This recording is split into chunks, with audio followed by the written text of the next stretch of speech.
Hello, hello, hello. It's Dr. Tanji here. Today is Thursday. What day of the week is it? I don't even know. Well, we know it's Thursday, but what's the day? Oh, it's June 19th. I should know that. Today is Juneteenth, um, and it is an historic day in American history. It is the day where the end of slavery reached across the nation.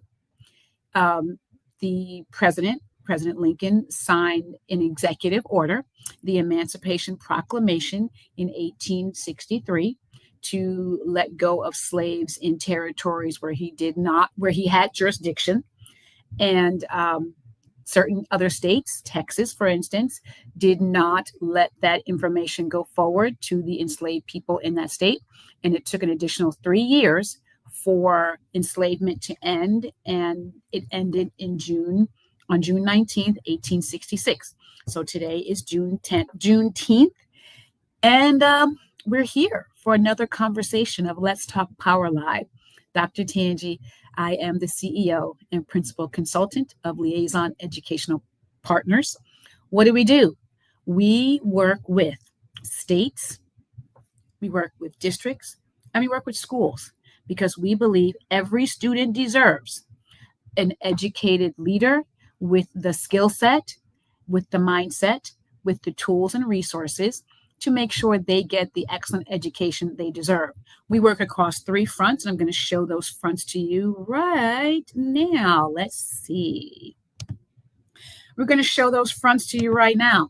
We look at curriculum, we look at instruction, and we look at culture. We believe that culture eats strategy for breakfast. I'm sure you've heard that particular saying, but we also know that without strong instruction and without a solid, strong, tier one, high quality curriculum, culture is only going to make kids feel good. We want students who feel good, but who are well taught. And we know that the trifecta of curriculum, instruction, and culture is the avenue to make sure that happens. What do you see? You see our website right there on the banner. Go ahead and explore our website. You will learn all about what we are, who we are, what we do, what we offer, and you'll get a hold of our speaker kit because I do offer the ability to come and work with you to inspire your people. So that's what we do. That's who we are at Liaison Educational Partners. Want to make sure that you know who we are and what we do. So I ask this question every single week, and I am going to make sure you have the link here and you have the QR code. If you're joining today, thank you for joining. I forgot. What are you thankful for? Man, let me tell you what I'm thankful for. Well, couple of things. I just got back from a conference in Budapest. It was the International Association of Intercultural Educators, and we were in Budapest this past year, last week actually. And the conference was really eye-opening.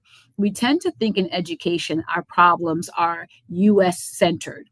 What I learned from this conference is that our challenges here in the United States are not just US challenges with education. There is a universal challenge going forth across the world where students are increasingly feeling disenfranchised. They are increasingly subjected to environments that curtail and constrain their learning in an authentic way. Yes, there are still adults who are in charge, but the students are not feeling the way that they should feel in their learning environments. And so at this conference, we talked a lot about intercultural understanding, making sure young people from every walk of life are privy to leaders and educators equipped to educate them. Spent some time talking about instructional power because that's what I talk about, really broke down for the audience our four dimensions of instructional power that describe the learning environment. We looked at the 6 types of power, and that brings me to the book. Do you have your copy of this book, Understanding Your Instructional Power? QR code is right there, and there's also a link there. When you get your copy, do me a favor. Go ahead, take a picture of yourself holding up your book. post it to your social media and tag us. Tag us at hashtag instructional power. Would love for the opportunity to see who's out there, who's reading the book. And the other thing I'm going to ask you to do, go ahead to Amazon and leave us a review. We want people to know about how reading this book revolutionizes your thinking and impacts your culture. So go ahead, get your book. And oh, yeah, if you haven't already, go ahead, subscribe to this channel, like us, and share it, please. We want as many people learning about instructional power as possible. There are no limits. I know there are podcasts, there are talks, there are chats all over. Go ahead and subscribe to this channel because we're going to be talking about power in education in very real ways. So let's go ahead and continue our conversation. In case you missed it, what have we been talking about? Where we are? Well, in the beginning of the month, can we believe that it's already the third? We're almost done with June. Oh my gosh. Anyway, well, here we are. We named the emotional roots of power, right? We talked about power in terms of fear, pressure, and disconnection. That was in week 1, really breaking down the idea of the emotional roots of how we misuse our power. And in that same week, I went back to the beginning and really reintroduced the concept of instructional power. I gave you a definition. I'm going to give that definition again today because we want there to be clarity around power. We talk about power conceptually. I want to talk about power, yes, as a concept, but also through the operational lens so that adults can understand their power center and understand how they learned about power so that when they're in the classroom or building or district or state, when you're interacting with people, you have got to know your own power origin story.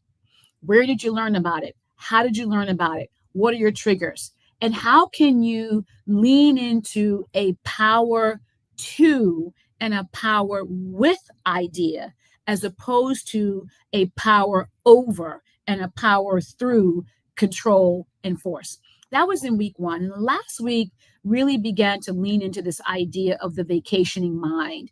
I know, school has already ended for a lot of people out there and is about to end. It's ending now, and maybe about a week or so, it'll be over for a larger part of the country.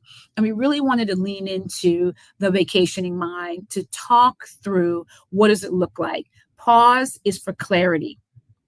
We tend to think, oh, school's out for the summer. It's a myth. People used to tell me, oh, you must be so happy. School's out for the summer. You're a teacher. I would look at them like they had 7 heads. Why? Because as an educator in a classroom, an educator who leads a building, an educator who leads a district or state, your summers are just as impactful, just as leveraged as any other time. The only difference is the students aren't there. It doesn't mean it's over. You're learning, you're growing, you're reflecting. And we really wanted to bring about the idea that your mind is really going to need to reflect with purpose. And so that's what our vacationing mind was all about. So where are we headed today? We are really going to be talking about purposeful planning. And then next week and the week after, probably, we'll get into the practices that promote agency. And then we'll get into possibility thinking. But for today, really going to spend our time thinking through and sharing ideas around purposeful planning. So here's that definition. Here it is. Instructional power can be understood as an educator's use of their state, district, and building ascribed job-related authority to afford or constrain a student's access to learning. This comes right out of the book. That's what the definition is. So here are 4 environmental descriptors. When we talk about instructional power, we're really talking about 4 ways that a learner can experience an environment. They can experience it in dimension 1, which is empowering. They can experience it in dimension 2, which is agentive or agentic. They can experience it in dimension 3, which is power protecting, or they can experience it in dimension 4, which is disenfranchising. A lot of students are experiencing school in the dimension 3 and 4, in the power protecting and the disenfranchising spaces. There are pockets in every building, in every district, in every state, of course, where students are experiencing opportunities to make choices, many of which the adults give them, which mimics agency. So there's some movement towards agency development. But the vast majority of what we have decided to call agency is advanced ideas about what is managing the choices that students make. It's not the same thing. If every time a student makes a decision, it's based upon a list of options that somebody else gives them, that is not agency. That is not voice. That is choice making. And I make a very distinct difference between managing choice and developing agency in the book. The other thing I want to talk about before you move on to the next thing is a lot of times in leadership, there's a conversation around we want our students to have agency. We give our students voice.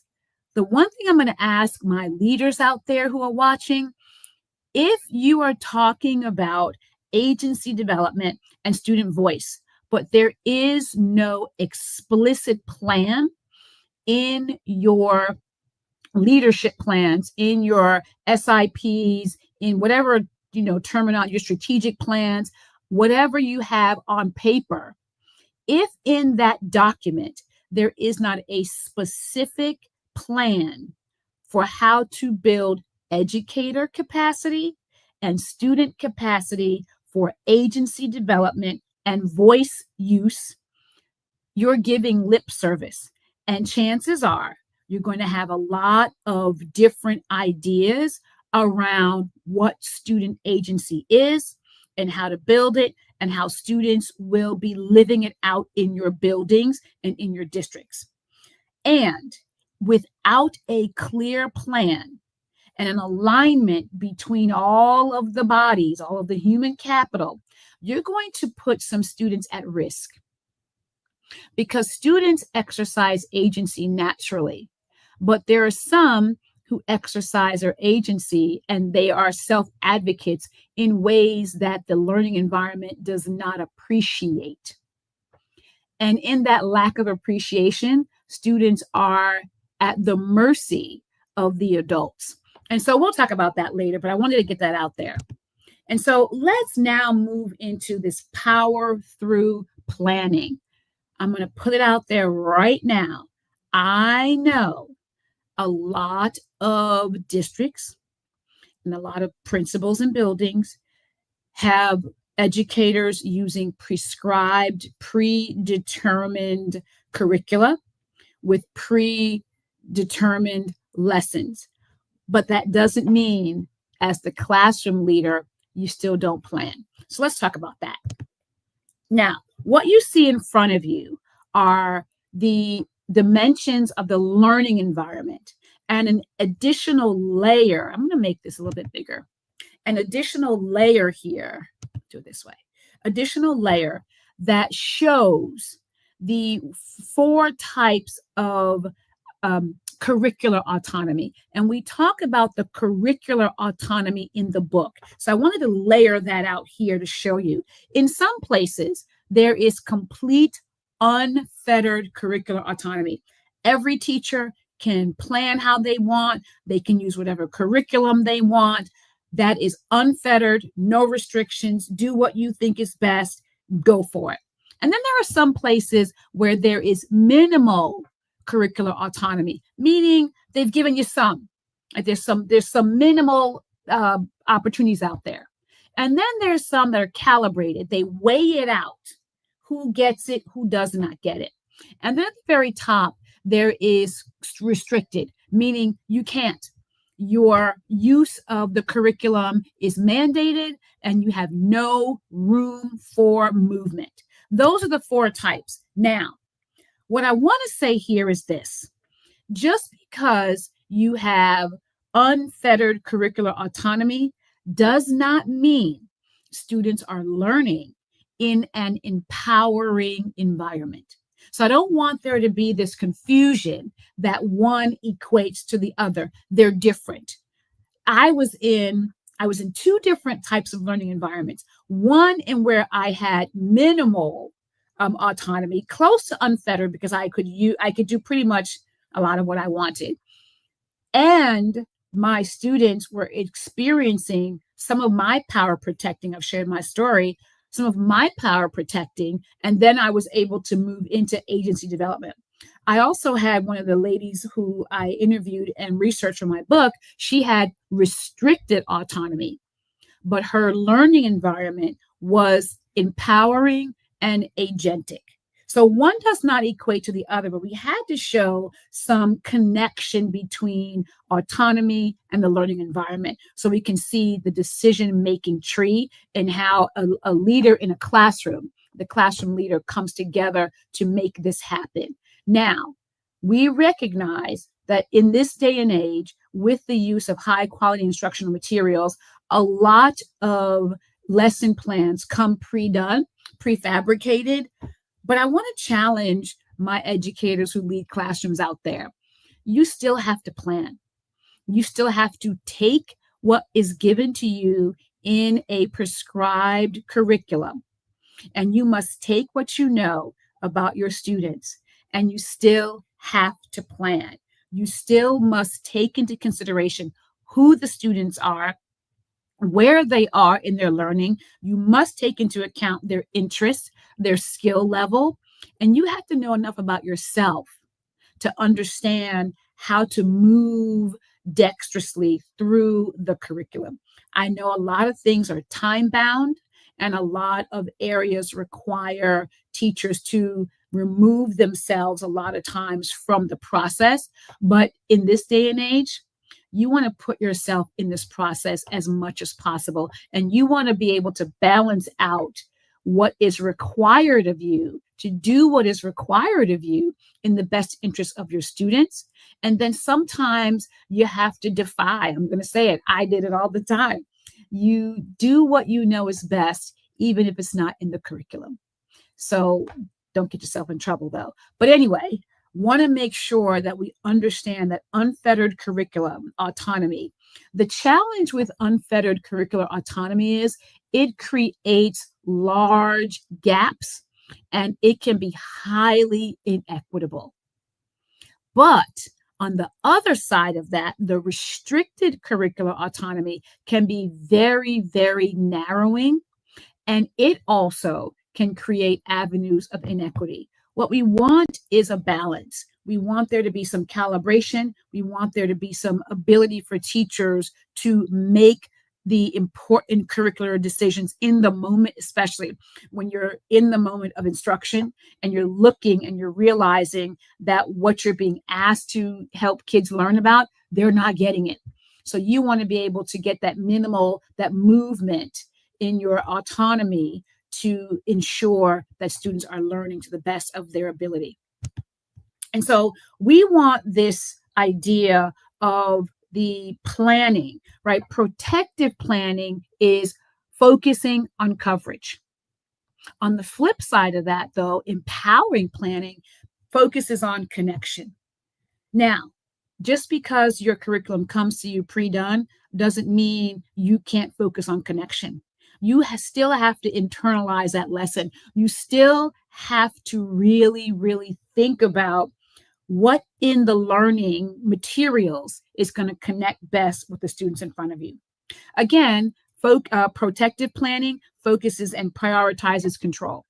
You remain in control. You hold all the cards. But on the flip side, we want to challenge and charge a prioritization of curiosity. How can you build curiosity into the curriculum?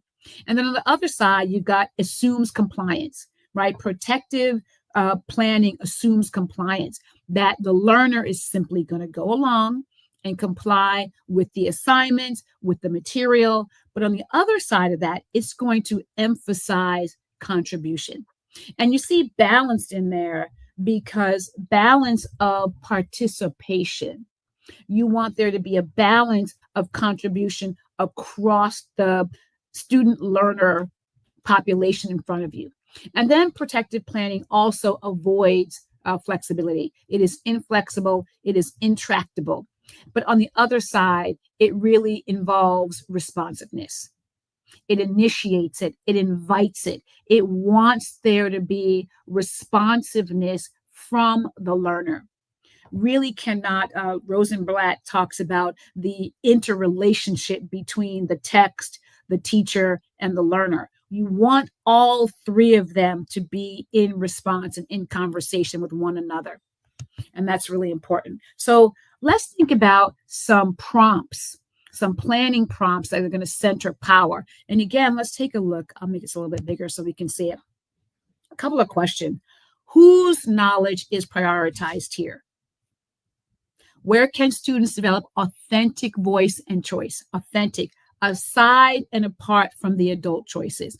Is this a moment for permission or for partnership? And sometimes you have to, you can't always give it, but you got to know which one it is. And then how does this plan signal trust? Where in your planning are you signaling trust between you and your learner? Those are some critical prompts to think about. Here are some others, right? How are the people and cultures represented in the text in your lesson or unit? Really want to be thinking about that. How are they represented? Are there stereotypes? Are they agentic? Is there assets versus deficits? Whose culture is being shown with an asset versus being shown with a deficit? Who in the text, be it fictional or non-fictional, where is it showing up that someone has agency and who has it? And then on the topic side, how is the topic presented? Is it sanitized? Are there multiple perspectives? Is it authentically connected to students' lives? Those are some critical prompts, even when you get your curriculum and it comes pre-boxed. These are still questions to ask yourself as you plan for the actual learning process to take hold. Really important to think about, right? These prompts as you consider how to prepare best for your planning, even during this time when school is out. And even though school is out, it doesn't mean your brain is off. It doesn't mean that you're not planning through the reflective process. And if you're like me, when school was out, I think I took maybe a week off, but I was right back at it. I was at it. I was trying to remember. I was trying to reflect. I was really trying to make sense of what I had done in the previous school year. Besides taking a long time to pack it all up and put it away for the summer, I was very intentional about what it meant to step back and ask myself the critical questions about how to best look at the previous year as I moved forward into the new year. So let's keep moving. Guess what? Instructional Power 101 is out and it's ready. And what I thought it'd be fun to do today is to give you a preview from one of the modules. So we're going to do a preview and a walkthrough of Module 3. And in Module 3, you really look at memories as power shapers. And I ask you to consider, how do your memories direct the way you understand and use power in your role and educational context? So that's the basis for Module 3. So exciting. And what do? We look at your upbringing. I ask you to dig down deep into your upbringing and how you learned about power. So here are the questions that you will be asked in Module 3. How would you describe the line of authority in your family? What kinds of discussions did your family have about authority and power? How was authority communicated in your home? Were you allowed to voice your own thoughts and opinions? Whenever I do this learning in person, I get the best responses. Well, this is part of what the part one of module 3 is going to ask you to do, is to really think through how you began learning about power in your earliest memories. I ask that because we don't see things as they are. We see things as we are. And as adults in an environment that is ripe with power differentials, adults, students, educated, becoming educated, socioeconomic, gender imbalances, lots of imbalances in our learning environments. It is critical the adults know how they learned about power, because that is coming with you. It is entering your buildings, your classrooms every day. And unless you're clear about how you learned about it, you might inadvertently, by accident, be reenacting harmful power play actions against your students, even your staff, and may not be, you may not be aware of it. And so, part 2 asks you to consider how you began learning about power from a schooling perspective.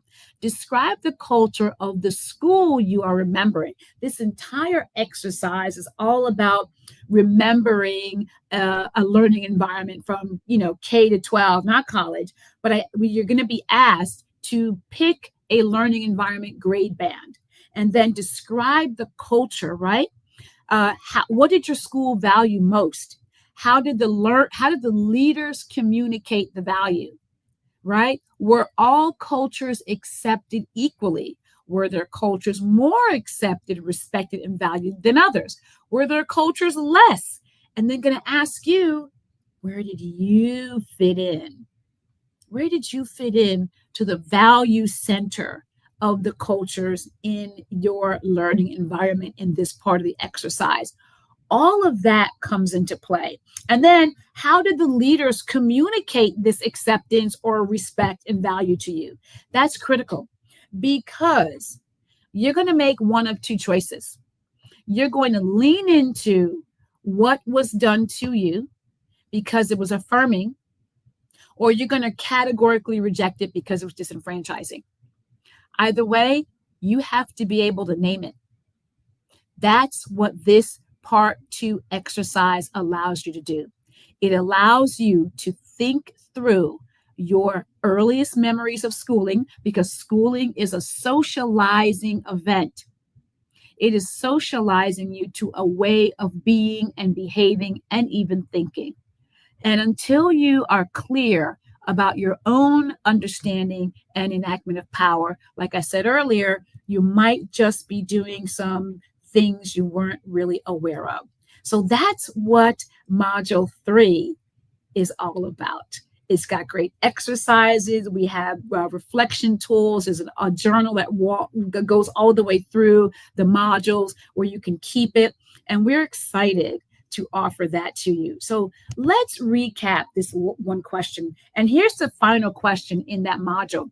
How might your power history and how you were socialized to understand and demonstrate authority inform how you as an educator or leader have created the culture in your learning environment? That's going to be one of the critical questions for you to consider as you wrap up Module 3 in Instructional Power 101. It's a fantastic opportunity to do an introductory learning on what instructional power is all about. 7 modules, self-directed. So excited to bring that to you. So it's here. There is the link right there. So I can get it up for you right there. That's the early bird special. So excited. And here was the get. You get $10 off the price using this link until the end of the month. So go ahead, get your IP 101 on, enjoy this $10 break, and look forward to learning in a dynamic way. So let's recap. What have we done today? We named the difference between planning to cover and planning to empower. We looked at the power of how we respond to our curricular autonomy. We asked, where is knowledge prioritized? Whose voice is valued? And then we reflected on our upbringing and schooling as we looked at some of our IP 101 Module 3 preview. And then we did an actual preview of Module 3. We did a lot today. I'm so excited and so grateful. That's what I'm grateful for, the opportunity to share IP 101 with you. So looking across systems, right? How does this lead? Right? How power systems are leading. If we look ahead to what we're going to do soon, we're going to look at power in the lives of system leaders, what it means to lead with power awareness, how to audit your environment. It's going to have a tool ready for you to do that as you plan for a leader, and how school leaders, coaches, and teachers can align their power to build agency at every level. You hear me talk about agency development requires planning. We're going to cover that in our next session together. That's what we did. So remember, get your book. Go ahead, get your book. And also remember, like, share, and subscribe to the channel. I'm going to go ahead and put this early bird up again. Please go ahead and enjoy the $10 off early bird special for IP 101. And then how can we connect? Go ahead to the website. I'm going to send you to the website so that you can learn all about instructional power, what I do at Liaison Educational Partners. We offer author-led book studies, keynotes. Go check out our speakers page, and then we do curriculum analysis. There's a QR code. There's a website, ways for us to stay connected. And then I'm going to see you next week. Have a great rest of your day and have a wonderful, thankful Thursday.